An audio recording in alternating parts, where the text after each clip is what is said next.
What's up, Tito? What's up, man? How you doing? Tito Ortiz. Do you remember us? There he is. Back in the day. How are you, sir?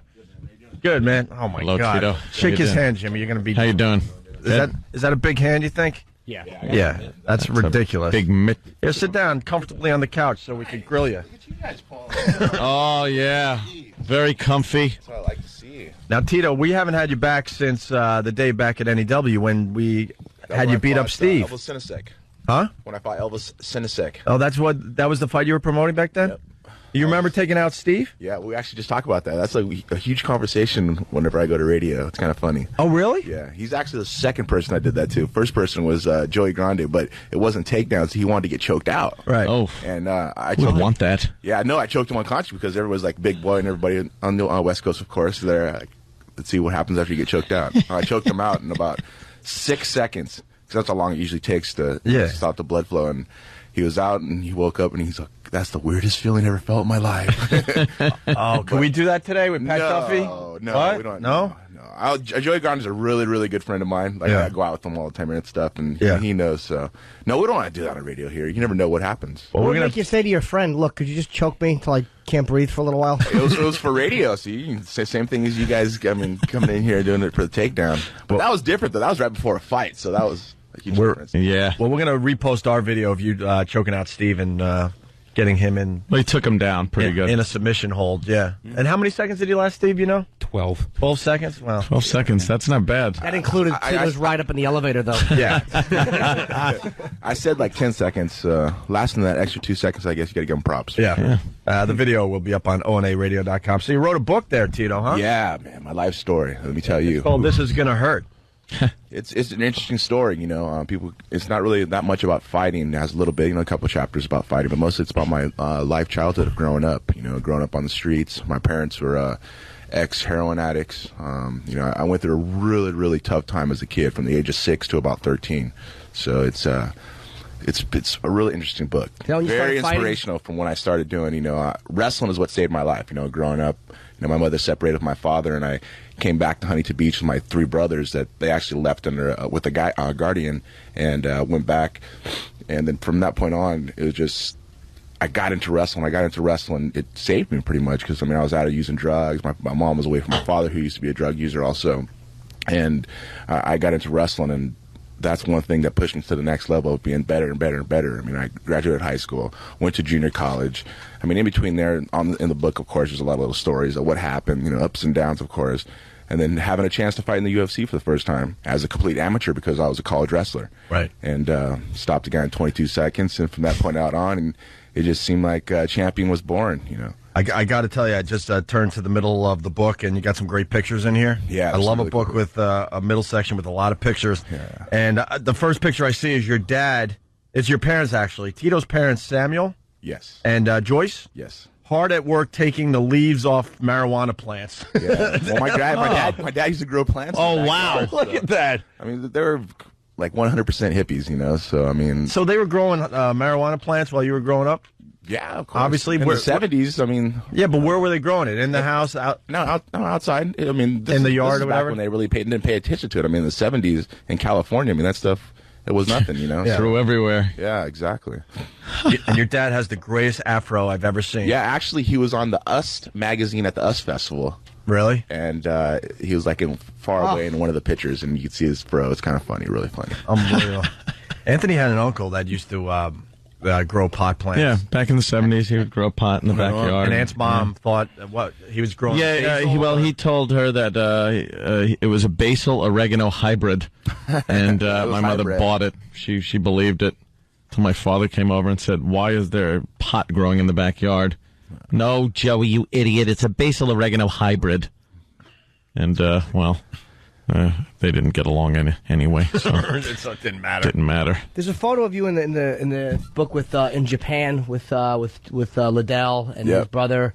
You know, you That guys was have back some when bad blood. that was back when we weren't friends and we weren't a part of the team and we weren't trained together. Oh, really? Well, it's a big story that how Chuck Liddell was never my friend and we never were training partners and we never had a pack or anything. But you see him there and he has a punishment sweater or a punishment jacket on. Okay. Oh, so you're Me and him were the first team punishment, so it's kind of funny that all the stuff that's ever been talked about, how I was afraid of him and this and that. He's stupid, man. What happened with you and Liddell? I mean, you fought him twice. Yep, lost twice. He's won both. Yes. What's happened with you guys personally? No, nothing at all. I see him all the time. I'm out, shake hands. Hey, what's up, Chuck? Hey, Tito, how you doing? I mean, it's no more than that. I mean, cocktail him every once in a while. There's no dislike between you guys? No, not at all. It's business, man. This is a business we work in, and when the fight comes about, we get challenging towards each other, and that's men should be like that if they fight each other in an octagon. Shit. Why is Dana White, the head of the whole thing, giving you all this crap? You don't even know. Check this out. Yesterday, I get a cease and desist for my book about the cover page because it has me with the UFC championship belt on it.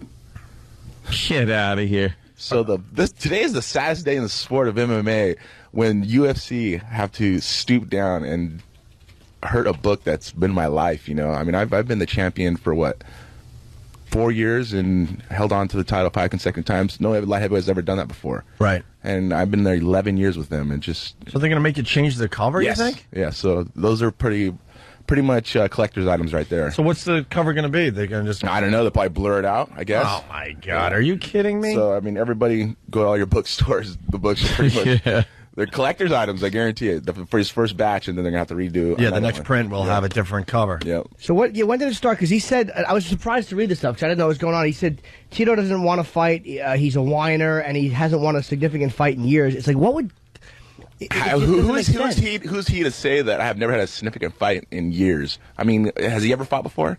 Does he not understand what it is getting beaten down and doing the training we do? And he doesn't. And it's very disrespectful the way he is. And that's one of the reasons why I'm not with the UFC. I'm going to somewhere bigger and better for sure. I mean, there's a lot of shows out right now. I mean, Elite XC on CBS, it's a really big show and an opportunity for a lot of fans in the mainstream to see style of fighting. So and you saw Kimbo Slice take that guy's ear off, obviously. Yeah. Oh my God. Yeah. That was a good right hook. Well, what was that? His ear just exploded. Actually, when you wrestle and you bang your head against another guy because of wrestling and rubbing and so forth, and it ends up getting swollen with liquid blood, and he was supposed to drain it before the fight, and he's like, no, I don't want it because I want to get infected. And that's like the stupid thing. So wow. Trained it for him. Yeah, certainly did. So when he got cracked and he got popped, all that blood just burst. It's an amazing video. Oh, it looks like his ear is completely off his head, just hanging there, though. That was vicious. And you guys have to drain your ears a lot? No. Well, some people do. I don't. I'm lucky. I mean, I've been wrestling for like 17 years now, so my ears are pretty much banged up as much as they're going to get. You're right. I'm lucky. I don't have banged up ears. I mean, you look at Couture, and it looks like he has knobs on his ears. What do you think of Kimbo Slice? I think he's a young guy, actually not in age, young in the sport, who's maturing and getting better, I think.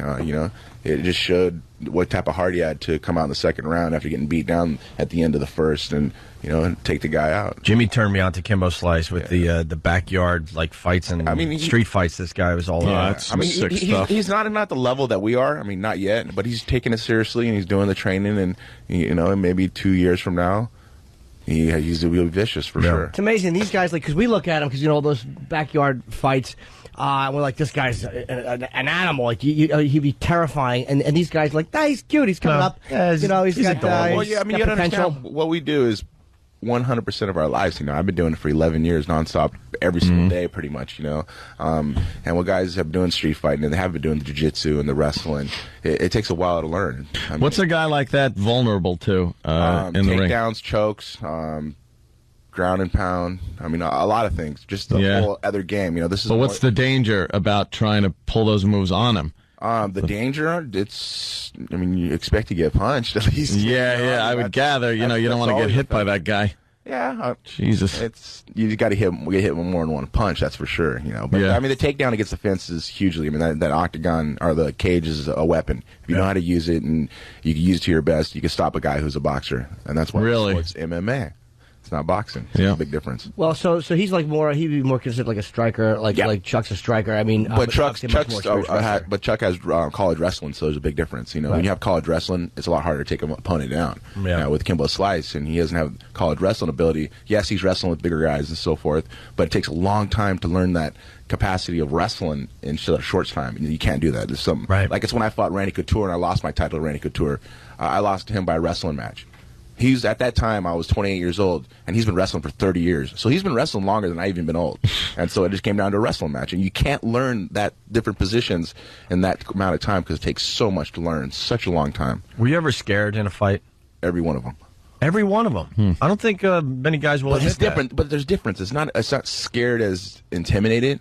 It's scared of what's going to happen. You know, making sure you do not make a mistake. But it's kind of funny because right before I get in the octagon, there's no fear. Right. As I'm walking out, you know, and the audience and everything, I'm so emotional that tears come out. And I wonder why. Why do these tears come out? And it's in my book, too. I mean, just the whole feeling of walking out. But it was the fear leaving my body. And as soon as I stepped in the octagon and I'd start jumping, I said, don't stop moving. Sharks don't stop moving. Don't stop moving. And it's fight time, you know. It's game time. It's you know, the World Championship Finals. Yeah, what's your worst fear? Worst fear, being broke. Really? 100%. Because that's what you went through growing up? Yeah. Read that book and you'll see a kid who's not supposed to be alive right now. I'm living an American dream, man, and people don't understand what I've been through. You know, living in cars and motels and garages and people's backyards and motorhomes. I mean, I went through some serious stuff, man, as a young kid. And yeah. Did you see your parents shooting up? Of course. Wow. Yeah. Wow. Smoking, shooting up. I mean, wow. they wouldn't do it in front of me. I mean, but like I'd see when we used to live in a little trailer, and I would shut they would shut the screen between both of us, and you could see the reflection of being cooked in the spoon and the meat and so forth. At a young age. I mean, I was 12, 11. This book could be turned into a movie, I'm thinking. 1,000%. I'm thinking. I know I've said my story so many times. People go, God, that'd be a great movie. But there's so much drama and so much ups and downs and family problems and, you know, fighting and wrestling and little opportunities I had in my life where I could have made a left or a right. You know, there's one part of my book that talks about when I was, I believe, a junior in high school. And one of my friends, Nacho and Ricky, used to go fishing with every summer. Summertime was our time to go fishing. That was another thing that kept me away from gangs, was fishing.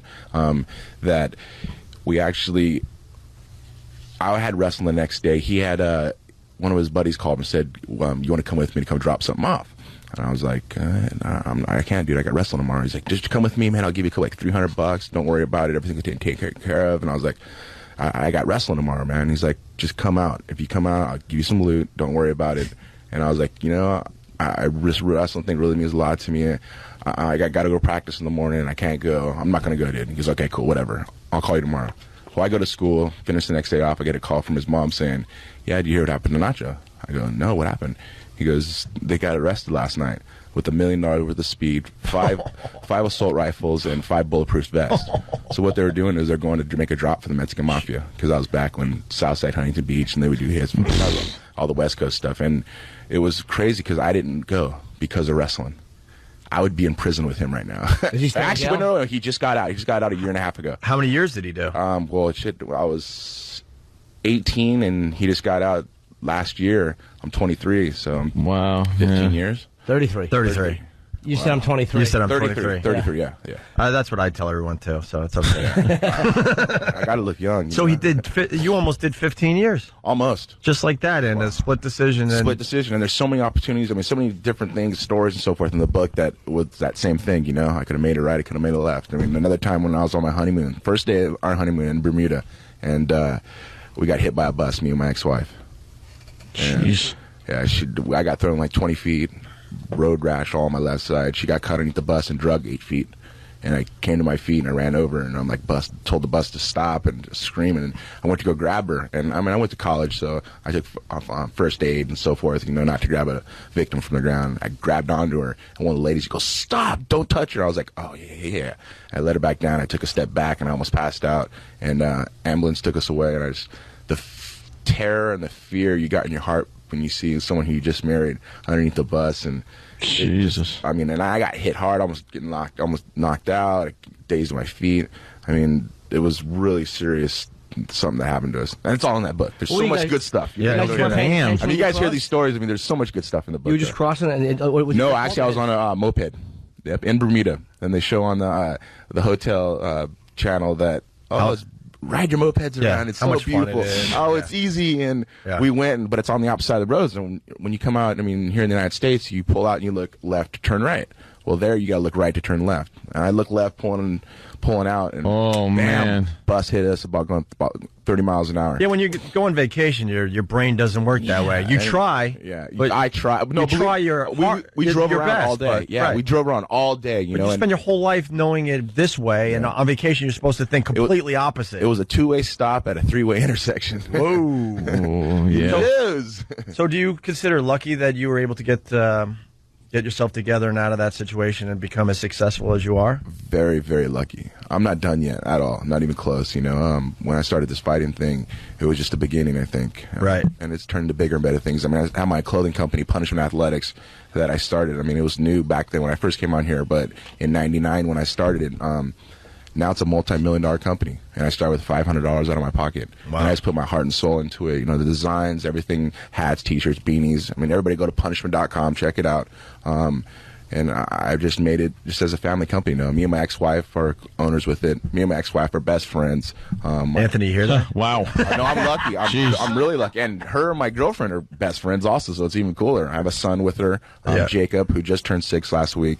And so the girls get along? Yeah, dude. You don't even understand. I'm so lucky. So weird. Yeah. You don't get threatened by That's it? Like, I'm like, do we have you for a few more minutes, or are we going? Yeah, we can take a break, get into that. Okay. I want to know about your parents and how they're doing. Yeah, for sure. And I actually want to ask you about the first time you ever fought. I'm sure that's a very vivid memory. Yeah. And I'm sure you were really young, I'm imagining. Yes, 22. Okay. Well, no, I mean a street fight. First time you ever fought, yeah. Okay, I got a good one, actually. All right, good. We'll For get into that next. Opie and Anthony. Awesome. Wow. Awesome baby. Welcome back to Norton and Friends. We got Tito Ortiz in studio. Promoting his book. It's called This Is Gonna Hurt, and not the first day it's out. It's been out for like 2 days. So there's book signing tonight, 7 o'clock here in New York City. Virgin Megastore. It's in Union Square, which is 52 East 14th Street. Everybody knows where Union Square is. That's a great location to go to a book signing because you can get there from anywhere in the country. It's going to be a good one. You got to hurry up and come out and get them because there's not going to be no more left with UFC on it. Yeah, there's some controversy. Tito's going to have to change the cover because he's wearing a UFC belt. Yeah, and they're having a problem with that. They said that I'm selling books because I have the UFC belt. I've been the longest reigning UFC champion they've ever had, and I don't get the right to wear a belt that I won. That's just horrible. I don't know Ultimate Fighting like Jimmy certainly, but I know you. Right, exactly. You know, I know you and Chuck Liddell, and I could probably name a few others, but you're like right there. You're at the top. Well, I've been there longer than anybody's ever competed. You know, and it sounds like you wrote a good book, The Life of a Mixed Martial Arts Champion. This is gonna hurt, and we learned that your parents were doing heroin in front of you and had some major issues. How are they doing now? Really, really good. You know, actually, I went through about 6 years not talking to my dad when my son was born.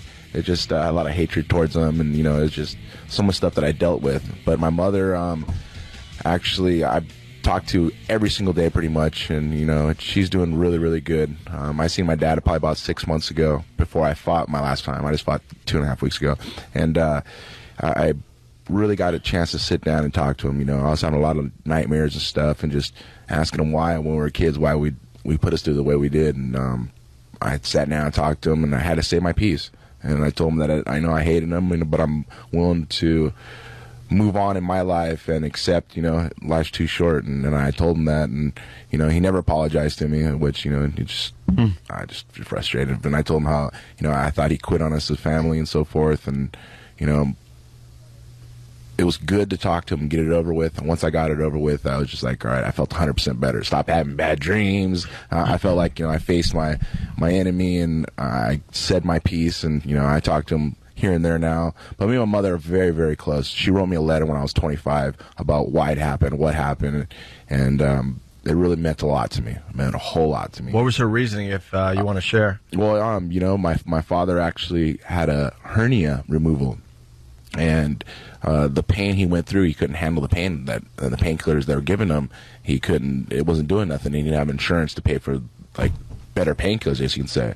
So his uncle, or my uncle, his brother turned him on to heroin at the time. Jeez. Yeah. Wow. To kill the pain. And did he ever have a real job when you were growing up? Yeah. Well, that's kind of funny. From like the age of about 5, before that, we had an awesome life.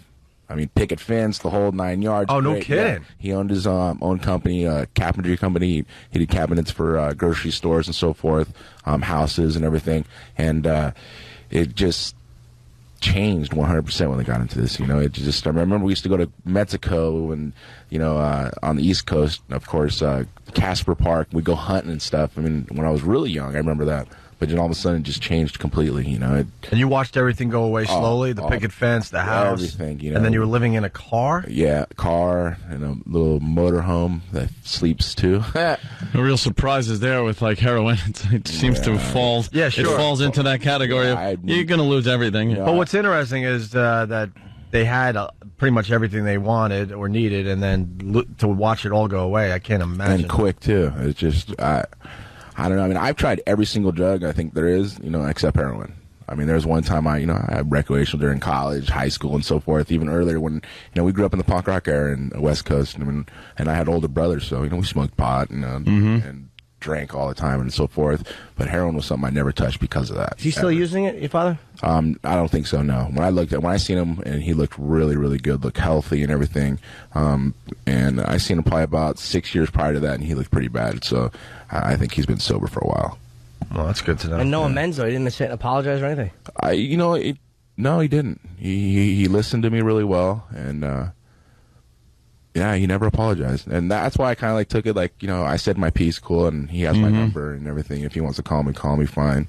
But, I mean, I ain't looking for a super dad all of a sudden. No, sometimes it just got to go. Yeah, you know, and then but I just make sure he's okay and so forth. You know, I think I'm going to go to his house and go refurnish his house for him. Just be nice. You know, I walked in and everything was kind of old and so forth. So I made a little money, so I want to help out the family. And you're dating Jenna, and I mean, I know everybody probably asks you about it, but my biggest question with that is, because I'm so easily threatened by other guys and other relationships my I feel sorry for you, dude. It's awful. I panic. Like, his imagination gets the best of him. Yeah, right? Yeah, Jimmy's told me some stories. I'm like, Jimmy, she's not doing what you think she's doing. But even guys that they've legitimately slept with, I automatically, I always paint myself as the loser in the scenario. It's awful. It's like, how do you, all right, you meet, and obviously she's probably the biggest name in porn ever, and how do you, like not allow that to threaten you? I just, when I met Jenna, she was changing a different chapter in her life, you know. She was getting out of the porn industry. I mean, you were there when she retired and so forth. And I just see a different woman. I don't see the chick who was a porn star and so forth. I mean, that was old history, you know. Even the last 3 years of her business, she actually just did movies with her husband, and that was it, you know. So, you know, the stuff she did as a young kid, I mean, I look at stuff that I did as a young kid, so we live on in our lives. When I wrote my book, I wrote a different chapter, and, you know, and I have a lot of self-confidence, 100%. She loves me, and she respects me, and I respect her, and it's just, we empower each other. It's weird, you know. We live the same type of life, same type of growing up and so forth as kids, and, you know, with no parents and this and that, and so we have a lot in common. And we look to each other to, you know, support each other, and, you know, it's great, man. Like I say, I've had an ex-wife who's a best friend to me now.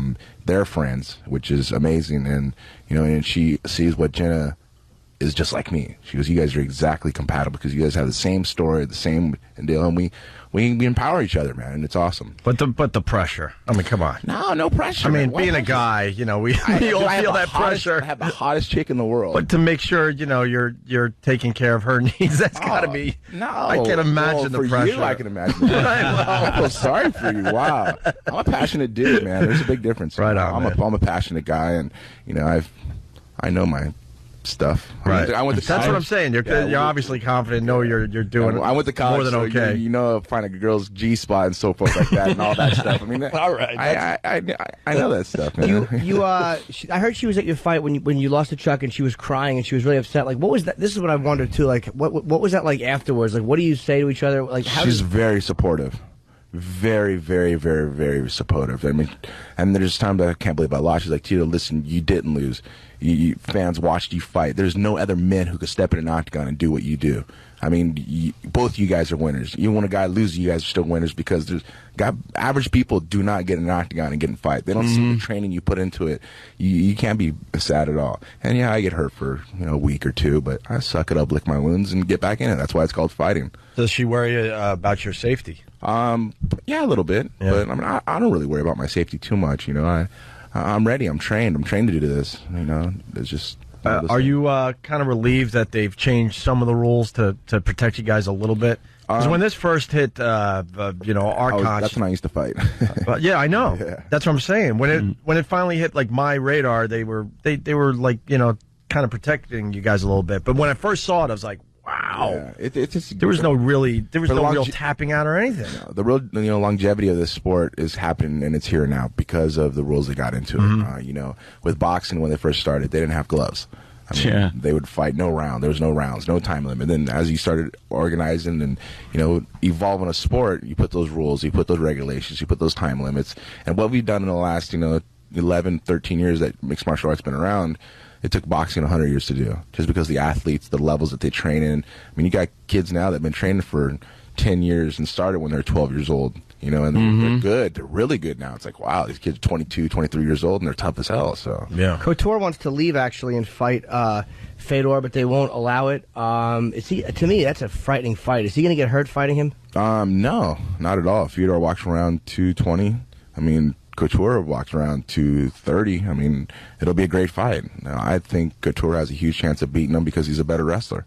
And like I say, this comes down to wrestling. Yeah, the striking's there, but I think Couture could beat him at 230, no doubt. I saw him get dropped on his neck. Someone picked him up and dropped him on his neck, and then he got back up. You're talking about Fedor, yes. Yeah, yes. He's just savage. Wow. He's just a big. He's a Russian guy. No expression on his face. Nothing. None. He's vicious, man. He's actually fighting on the West Coast. I believe it's July 19th with Affliction.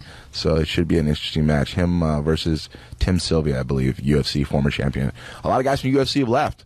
I'm just one of the guys to follow up behind. Couture left. Tim Sylvia left, Andre Arlovsky left, all be gone. UFC really don't take care of their guys because of one person, the president. And it's really bad. And it's getting worse. And there's starting to be limelight and the light's being shown on because we're hitting main audience now. So it's a big difference. You hit mainstream, it changes everything. Go ahead, Jimmy. I was saying, is it like, because there's other options now to fight? Bigger companies coming about, yes. Yeah. I mean, you're on Free Network. I mean, how many fans would love to see Free Network and not have to worry about paying? The ratings for what CBS did on, what was it, Sunday night? We're through Saturday night. Saturday night, I mean, we're through the roof. Yeah, they did like 12 million viewers. It was ridiculous. That's great, and it just shows how powerful mixed martial arts is. You said before the break you have a good story about the first time you ever was in a fight. Yeah. How old were you? I was, I'd say 11 or 12. There was this bully guy and I'm not sure if this is in the book because this is the one that I remember perfectly because it wasn't like, what was your first fight and so forth. It might be in the book, I'm not 100% sure. I lived in Santa Ana. There's a bully kid who always used to bully us. So a group that would hang around. He'd bully the guys, but no one ever really got hit or anything like that. He'd just push him, shove him, so forth. And one day he tried to do it to me, and I stood up to him and I socked him in the stomach, and he fell on the ground and started crying. That kid never bullied me again, and all of a sudden it seemed like I was going to be the bully of it, but I wasn't. I was cool to everybody else, and that's how I've always been to my friends. I've been very, very respectful to all my friends, but that bully never picked on any of us again because I remember telling him, man, I'll beat you up again if you be a bully to any of us. But I mean, that was as a kid. There's a lot of fights that happened in between, from that point on that were very serious. I mean, there have been ones that guys have had their lives almost taken away. I mean, when I was young, I was 16 years old. This is a great one. This is not my first time. This is a great one. In Huntington Beach, they have parades every 4th of July, and it's like a huge thing, parade, and everyone parties. I mean, you guys heard of the riots they had down there, I believe it was in 80 or 92, 93 or something like that. But every year they have huge parades and parties and so forth down there, and they have like group parties. Well, on the corner, they'll block off a corner and have a big party down there, so like a block party pretty much. And we're lighting fireworks, and I was throwing Piccolo Pete's. And this guy came walking me, older guy, mustache, long hair. He walked up to me and he goes, "Hey, you punk, don't be throwing no more of those fireworks." I'm all, "Did it come close to you?" He's like, "No, but don't be throwing no more of those fireworks." I was like, "Okay, sure." Turned around and walked away. And I was 16, 17, drinking alcohol, having fun in Huntington Beach. And I threw another one, and he came up and he pushed me. And when I turned around, and people kind of broke it up, and nothing happened or anything. So I went to my brother's house, and we're sitting on the porch drinking beers. It was my brother Marty on the right of me, my brother Jim on the left of me, my brother Mike on the left of him, and like 8 or 9 of our friends. And they're all older. I was the youngest one. I mean, these guys were aged from 19 to... Actually, no, 22 to 35, older guys, all bigger, burly guys. And I'm sitting there, and all of a sudden, some guy hops out of the car in front of the house. And he goes, "There's that punk right there." And him and 2 of his buddies jumped out, and he comes running up and socks me in the head. But before he socks me in the head, out of my brother Marty, I'm all, "That's the dude right there." And I looked up, and pop, he cracked me in the eye. Did he see 9 guys sitting there? I don't know. What a setup. What a dope. Right. My nose just, I was like, cracked me, and I stood to my feet. My brother already hit him once, and he was trying to get off the ground. He got off the ground, and I punted him in the face. And when I punted him in the face, I mean, I was a young kid. I was 16 years old, and I didn't know killing a guy or anything like that at that time at all. And I putted his face. He fell on the ground, and I started stomping his face. Well, my brother's girlfriend at the time, Christy, she pushed me off because you're going to kill him, and pushed me off. And I had a big old egg on my head. I'm serious. I had the biggest black eye. And I remember looking on the ground. He was sitting in a pool of blood, and I took off running. And I went to my house, and my mom and dad were there, or my mom and my stepfather were there. And I walked in. They go, "Oh my God, what happened to you?" I go, "Some old guy punched me in the head." I was 16. This guy's probably about 34, 35 years old. That socked me. And the ambulance came, took him away, and he was in intensive care for like 4 days. This is really, really funny. The reason they did nothing happened because everyone said that he punched some kid in the head, and the kid was defending himself, and that got smashed and everything. Well, about 6 months, to almost a year later, I was at some party that was in the same neighborhood, and this guy walks up, and he was like, "Yeah," and he starts saying this story about what happened on 4th of July, and he was in intensive care after, and he sipped through a straw, and he like wouldn't elaborate on the story, and I sat back, and I just started listening. There's 30 people in the party, and I go, "Hey, bro." He goes, "What?" I go, "That was me." I go, "You punched me in the head." I go, "You're stupid. All my brothers were there, and you socked me." I go, "That was the dumbest thing you've ever done." And he had the whitest ghost look on his face. Oh my God! He wanted out of and there. he left. He ended up leaving. Of course. Yeah, but that was that was a great. I mean, I was lucky, but that was just a part where you get that click in your head of going, "Oh, I could have a chance to kill someone right there." And I know I never did anything like that again. Would have been great at the party if you just walked up and punched him in the face. Yeah, and put him back in the hospital. But you understand, I've never been that type of guy. No, but I mean just to be silly, not even to be mean. Just to kind of be silly. Just to kind of just show everybody what happened. Great visualization. Just to be a silly goose. Well, Tito, it's always a pleasure. Yeah, it's been way too long, man. Tito Ortiz, the life of a mixed martial arts champion. This is going to hurt. And the book signings again, Jimmy, Union Square tonight? 7 o'clock at the Virgin. There's a couple of Virgins in New York. This is not the one on Broadway in the 50s. This is the one in Union Square, which is very easy to get to, 14th Street here in New York. You get there from anywhere, basically, Jersey, Long Island. I think anywhere covers that. Yeah, when's your next fight? Next fight possibly in October or November. Yeah, I just lost a decision to a guy who ran away from me for 3 rounds, which was horrible. Yeah, what was that about? Because someone brought that up on instant feedback. The guy just ran the whole fight? Pretty much. And he struck a couple times. Took me down once in the 3rd because I got out of position trying to chase and grab him.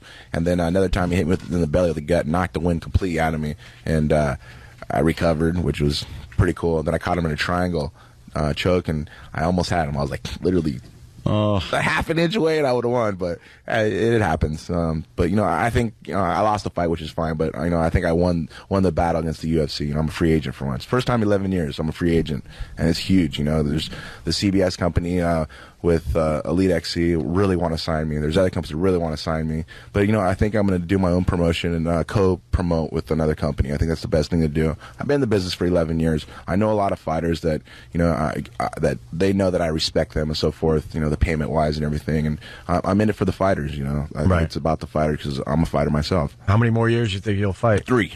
Oh, you already know. I already know. 36 and you're out. Yeah, reason why I say that, I would love to fight until I'm 40 years old. I mean, I love to fight until I'm 50 years old, but, I have a son, and I just want to move on to bigger and better things. I mean, the fighting game has been around for 11 years now. I finished 3 to 4 years. I did my 15-year career in mixed martial arts, and doing movies is my next step, without a doubt. Oh, yeah, for sure. I just signed with William Morris at the beginning of the year, so there's some money in that. Yeah, there's a lot of money. Yeah, and it's just one of those things. I came from a really crazy upbringing, so I have so much emotions for acting that it could be in drama or it could be in action-packed films. It's just an opportunity. If I get that opportunity, I will succeed in it. I mean, when I did fighting, I didn't learn it overnight, and I succeeded very, very well.